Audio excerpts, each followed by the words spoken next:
U svakom vrtu dogodi se da poneki krastavac preraste, postane velik, tvrd i neukusan za jelo. Iako se na prvu čini da takvi plodovi nemaju više svrhu, zapravo su izuzetno korisni.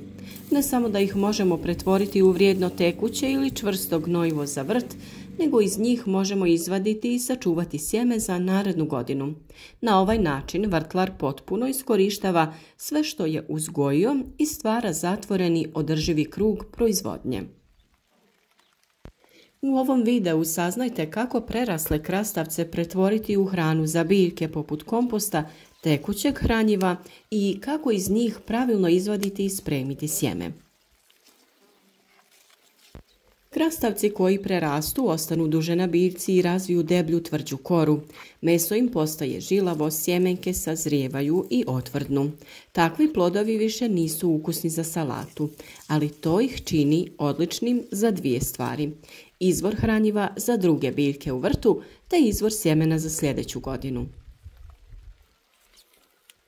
Umjesto samo da ih bacimo na otpad ili ostavimo da istrunu bez neke koristi, možemo ih pretvoriti u resurs koji štedi novac i njeguje vrt. Pa kako od preraslih krastavaca napraviti hranjivo za biljke?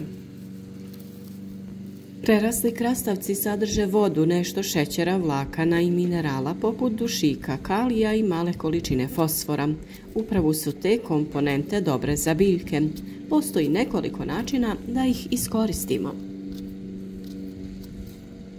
Prvo je naravno svima poznato kompostiranje. Najjednostavniji i najpoznatiji način je dodavanje narazanih krastavaca u kompostnu hrpu ili kantu, a također ih možete staviti u glistenjak gdje će gliste da prerade sve ostatke. O dobrobitima glistenjaka u vrtu smo dosta govorili, pa se svakako isplati ukoliko ste u mogućnosti da nabavite kalifornijske gliste i da ih držite negdje u svom vrtu kako bi proizvodile ovo dragocjeno hranjivo. Postupak je taj da narežete krastavce na manje komade jer se tako brže razgrađuju. Pomiješajte ih na kompostištu sa smeđim materijalima poput slame, lišća ili kartona. Tako sprečavate smrdljivo truljenje i balansirate omjer dušika i ugljika. Povremeno miješajte hrpu kako bi ju prozračili. Nakon nekoliko mjeseci dobiti ćete bogat, mrvičast kompost koji možete koristiti za prihranjivanje svih vrtnih kultura.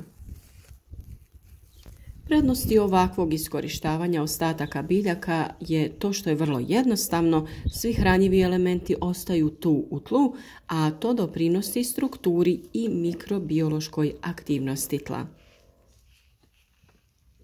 Sljedeće možemo pripremiti fermentirano tekuće hranjivo.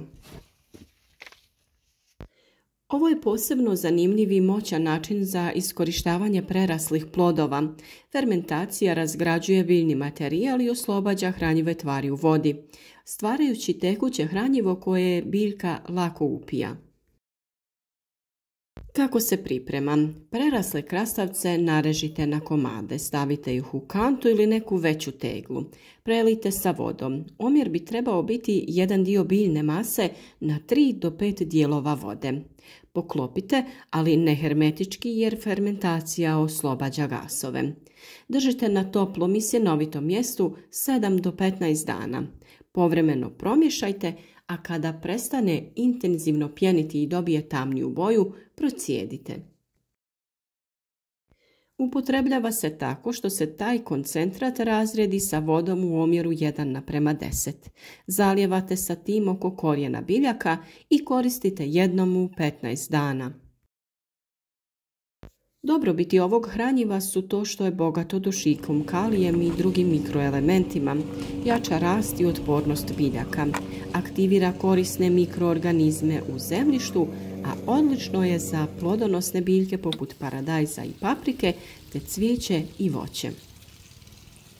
Nakon što ste procijedili vodu i želite ju iskoristiti za prihranu vaših biljaka, ostatke ovih krastavaca također možete staviti na kompostište pa ih iskorištavate 2 puta. Vjerovatno se pitate da li se nešto može odraditi sa onim bolesnim plodovima. Ako sumnjate da su krastavci imali neku virusnu bolest, bolje je da takve plodove ne koristite za kompost ili hranjiva, jer virusi mogu preživjeti. U tom slučaju najbolje je da ih bacite. A sada dolazimo do dijela koje mnoge, vjerujem, zanima, a to je čuvanje sjemena iz preraslih krastavaca. Najbolje sjeme naime dolazi baš iz potpuno zrelih, preraslih plodova. To je i prirodan znak biljke da je završila svoj ciklus i spremila sjeme za iduću godinu. Kako prepoznati dobar plod za uzimanje sjemena? On mora biti zdrav bez vidljivih bolesti. Treba biti potpuno zreo, žučkast, narančast ili smećkast te tvrd. Najbolje je birati plod sa biljke koja je dobro rodila i bila otporna. Pa idemo korak po korak prikazati postupak za uzimanje sjemena. Prerežite plod po dužini, pažljivo ga otvorite i izvadite pulpu sa sjemenkama. Sljedeći korak bi bila fermentacija pulpe, to je opcionalno, ali se preporučuje. Stavite pulpu i sjemenke u teglu ili posudu. Možete dodati vode ako je potrebno, ali ne previše. Ostavite 2 do 3 dana na nekom toplom mjestu, a povremeno promješajte. Fermentacija pomaže da se odvoje dobre sjemenke i spriječi razvoj bolesti. Nakon fermentacije slijedi ispiranje. U posudu dolite vode. Dobre sjemenke trebale bi potonuti na dno, a loše i neplodne trebaju isplivati na površinu. Pažljivo odlijte gornju vodu sa plutajućim sjemenkama. Isperite nekoliko puta sa čistom vodom.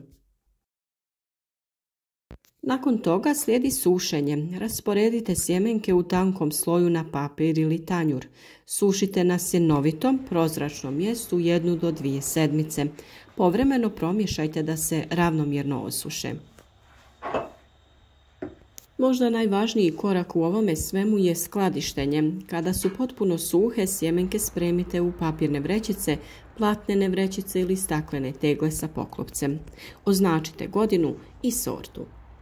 Čuvajte na hladnom i suhom mjestu, negdje u ormaru ili podrumu.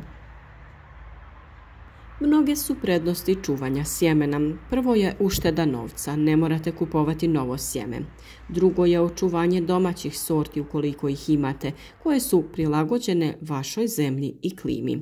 Veća je otpornost jer se selekcija vrši kod biljaka koje su se dobro pokazale i održiva proizvodnja jer zatvarate ciklus u vrtu, od sjetve do berbe te ostavljanja vlastitog sjemena.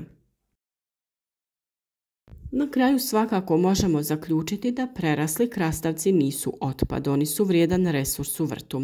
Možete ih lako pretvoriti u hranu za biljke kroz kompost, fermentirano tekuće hranjivo. Uz to, iz njih možete izvaditi kvalitetno sjeme i osigurati sadni materijal za sljedeću godinu.